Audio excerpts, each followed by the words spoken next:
Hello everyone, আসসালামু আলাইকুম। Welcome to my another video. কেমন আছো সবাই? আশা করি খুব ভালো। আলহামদুলিল্লাহ, আমিও খুব ভালো আছি। আজকে সকালবেলা আসলাম ছাদে। গতকালকে রাত্রেবেলা একটু ঝড় হয়েছিল।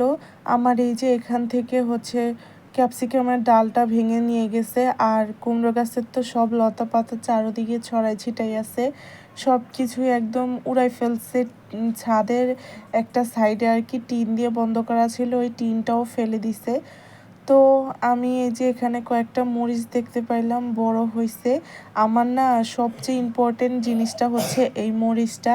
আমি প্রায় বাসাতেই মরিচটা আর কি বাজার থেকে আনার কথা বলতে ভুলেই যাই একবারে। তো এটা হচ্ছে আমার বিপদের সঙ্গী, এই মরিচ গাছ থাকার কারণে যখন না থাকে তখন হুটহাট করে ছাদ থেকে এসে নিয়ে তরকারি রান্না করতে পারি। এর ভিতরে দেখি আমার মেয়ে সাইকেলটাই নষ্ট করে রাখছে, মানে ইয়াটা খুলে ফেলছে পায়াটা, পরে ওটা আবার লাগাই দিলাম।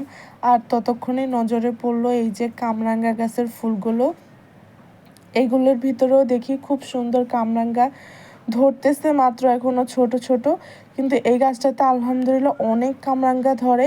আর এই কামরাঙ্গাগুলো যখন হলুদ হয়, বড় বড় হয়, তখন এখানে না অনেক সুন্দর টিয়া পাখিও আসে, অনেক বড় বড়। তখন এই কামরাঙ্গাগুলো খেয়ে রেখে যায়, খুব সুন্দর লাগে তখন দেখতে। তো অনেকক্ষণ ছাদে সব গাছপালা দেখলাম, ঘোরাঘুরি করলাম। তারপরে মেয়েকে কিছু ফুল ছিঁড়ে দিয়ে সোজা চলে আসছি বারান্দাতে।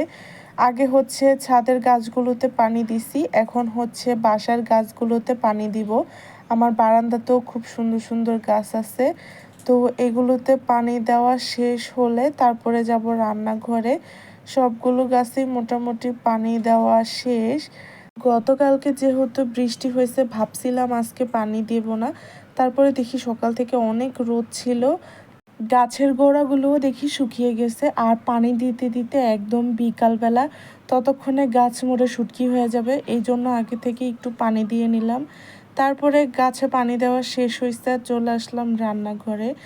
রান্নাঘরে তো যা তা অবস্থা হয়ে আছে। সকালবেলা কোনো রকমে নাকে মুখে গুজে নাস্তাটা ঘুম থেকে উঠেই বানাই, তো এই জন্য একটু মেসি হয়ে থাকে। তারপরেও একটু ক্লিন করে নিয়ে তারপর রান্না শুরু করে দিলাম। আজকে আমার হাজব্যান্ডের পছন্দের খাবারটা রান্না করব। আমাদের বাসাতে বিরিয়ানি থেকে খিচুড়িটা বেশি রান্না করা হয়, তাই ভাবলাম আজকে খিচুড়িটাই রান্না করি, সাথে মুরগির মাংস। আমি বিয়ের আগে সবসময় মুরগির মাংস খিচুড়ির সাথে একসাথে করে তারপর খেতাম আর কি, মিক্স করে দিত আম্মু, দেখতাম রান্না করতো। কিন্তু এখন দেখি খিচুড়ি মানে আলাদা আলাদা, এখানে এসে দেখি হাজব্যান্ডের বাসায় এসে দেখি সবাই আলাদা আলাদা খায়। তারপর থেকে মুরগির মাংস আর খিচুড়ি আলাদা আলাদা করেই আমি রান্না করি।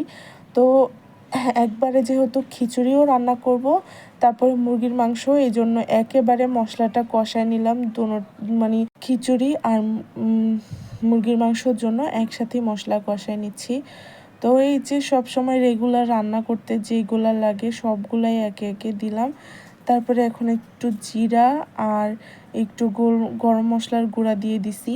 আর এই যে মশলাটা একদম কষে কষে লাল লাল হয়ে গেছে, এই পর্যায়ে খিচুড়ির জন্য আলাদা করে অল্প একটু মশলা উঠায় রাখলাম। খিচুড়ি রান্না করতে তো তত একটু মশলা কম দিলেও চলে, তো অল্প একটু এখান থেকে উঠায় রাখছি।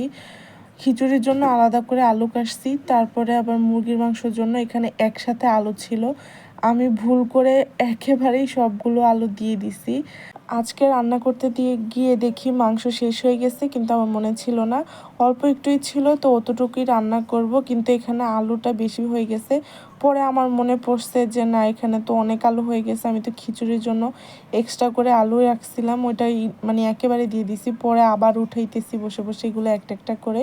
মাংস যতটুকু আছে আমাদের তিনজনের ভালোই হয়ে যাবে। আমি এটা রাখছিলাম ওই যে মাঝের মধ্যে একটু হাবিজাবি খাইতে মন চায় চিকেন দিয়ে, তো ওগুলো রান্না করি। পরে দেখি মাংস শেষ হয়ে গেছিলো, ভুলে গেছি আমি বলতে যে কোনটা ফ্রিজে রাখলে তো বোঝাই যায় না কোনটা মাংসের প্যাকেট আর কোনটা মাছের প্যাকেট। তো এক পাশে দিয়ে দিলাম। তো আর আরেক পাশে মুগ ডালটা একটু ভেজে নিচ্ছি খিচুড়ির জন্য। তো মুগ ডালটা ভাজা হয়ে গেছে, তারপরে এই যে মশলাটা কষায় রাখছিলাম ওটার ভিতরে আরেকটু লবণ আর একটু হলুদ দিয়ে তারপরে চালটা দিয়ে এবার ভালো করে ভেজে নেব। একটু ভাজা ভাজা হয়ে গেছে চালটা ভালো মতো। তারপরে দিয়ে দিলাম পরিমাণ মতো পানি দিয়ে এবার ঢাকনা দিয়ে ঢেকে রেখে দিছি। এই যে এটা হয়ে আসলেই হচ্ছে পানিটা টেনে গেলেই খিচুড়িটা হয়ে যাবে। এর মাঝখান দিয়ে একবার আলুগুলো দিয়ে দিছি। এই যে একদম খিচুড়িটা সুন্দর পারফেক্ট হয়ে গেছে। আমার না ভুলে যাওয়ার রোগটা ইদানিং মনে হয় বেশি বেড়ে গেছে। বাজার সদাই শেষ হয়ে গেলে আমার না বলতে একদমই মনে থাকে না, জানি না কেন। তো রান্না বান্না শেষ করে একবারে গোসল টোসল করে ফ্রেশ হয়ে বের হয়ে গেছি। তারপরে এখন হচ্ছে এই যে খাওয়া দাওয়ার পালা। আজকের মতো সারাদিনের কাজগুলো একদম শেষ। সারাদিন বলতে ওই দিনে ঘুম থেকে উঠে একটু নাস্তা বানাও, তারপরে ঘরের দোর গুছাও, তারপরে রান্নাবান্না করো। আমি হচ্ছে রান্না করি এক সাইডে, আরেক সাইডে হচ্ছে ঘর দোর সব একবারে গুছাই ফেলি। আমার 1 ঘন্টার ভিতরে কাজ সব কমপ্লিট হয়ে যায়। ঘর গুছাইতে ম্যাক্সিমাম 5 থেকে 10 মিনিট সময় লাগে, এর বেশি তো আর লাগে না। তারপর রান্নাবান্না শেষ করে গোসল টোসল করে এখন খাবো। এখন প্রায় 2টার মতো বাজে। তারপর মামে দুইজনে মিলে দিব একটা লম্বা ঘুম। তো ভিডিওটা এখানেই শেষ করলাম। সবাই ভালো থাকবেন, সুস্থ থাকবেন। আল্লাহ হাফেজ।